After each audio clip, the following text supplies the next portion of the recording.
Bom dia, tudo bem com vocês? A gente vai hoje aí continuando, né, na nossa aula, na nossa revisão aí, falando sobre os transportes, né, sobre os meios de transportes, tá? Então eu vou gravar vídeos para vocês, alguns vídeos, falando um pouquinho de cada um, tá? Dos principais aí.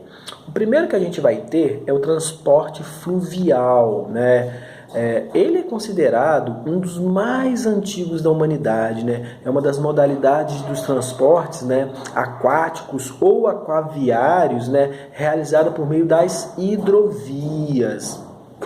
Antes, né, deles inventarem as embarcações, né, ou seja, os barcos, né, as barcas, os navios, as balsas, né, os homens já utilizavam os rios como meios de transporte, né, onde as travessias eram realizadas em troncos de árvores. Isso mesmo, antigamente era feito assim, ok? Bom, transportes aquáticos, né?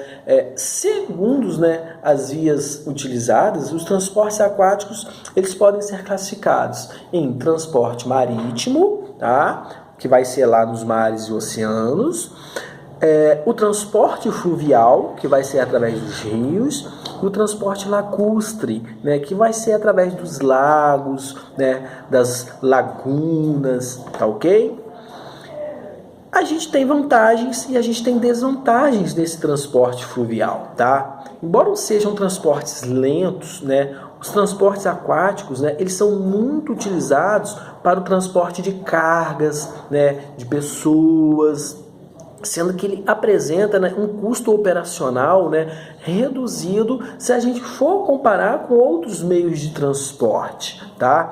Uma das vantagens é justamente a sua enorme capacidade, né? Ou seja, né, aquele poder de poder transportar grandes quantidades de carga. E além disso, ele é um meio de transporte pouco poluente, né, em relação aos outros, né, em relação ao rodoviário, ao ferroviário, né, embora esse meio seja um meio de transporte limitado, né, porque ele necessita, né, das hidrovias aí para a navegação, tá? Além disso, né, geralmente são feitos transportes regional, né? Ou seja, não abrange o país inteiro, tá? Geralmente são em regiões. Antes dele ser utilizado, né, o rio ele passa por uma avaliação, né, de especialistas que vão conferir se o local vai estar apropriado para a navegação, né? E o que eles vão verificar? A profundidade, o relevo, largura, o potencial econômico para aquela atividade, né? Também a construção de uma hidrovia, né, segundo as características próprias, tá? No Brasil, a gente tem o transporte, né, fluvial. Temos sim, né? O Brasil ele apresenta aí cerca de 48 mil quilômetros de rios navegáveis, com aproximadamente 16 hidrovias e 20 portos fluviais, tá? Então, o transporte fluvial, ele é um meio bastante utilizado aqui no Brasil, né? Só que muitos rios, né, em época de seca, deixam de ser navegáveis, ok?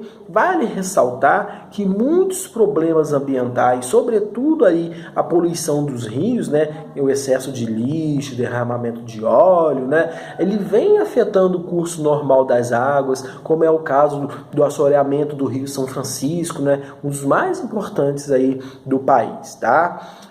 O transporte fluvial, ele é realizado mas lá no norte do país, né? E as principais hidrovias do Brasil vai ser a hidrovia, né, do Tocantins-Araguaia, a hidrovia de Solimões-Amazonas, né, do São Francisco, do Rio Madeira, né? A gente tem bastante rios importantes aí, navegáveis, que ajudam nesse transporte fluvial, tá ok?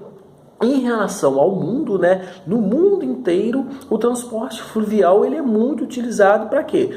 Para transporte de cargas e de pessoas também, tá? Da mesma maneira que no Brasil, né, muitos cursos de água ele vem sofrendo com os problemas ambientais, né, o que dificulta aí cada vez mais a navegação. tá? E muitas hidrovias, né, estão espalhadas pelo mundo, né? Europa, Estados Unidos, Japão, China, entre outros. Daqui a pouco eu volto aí falando mais um pouquinho para vocês. Até já!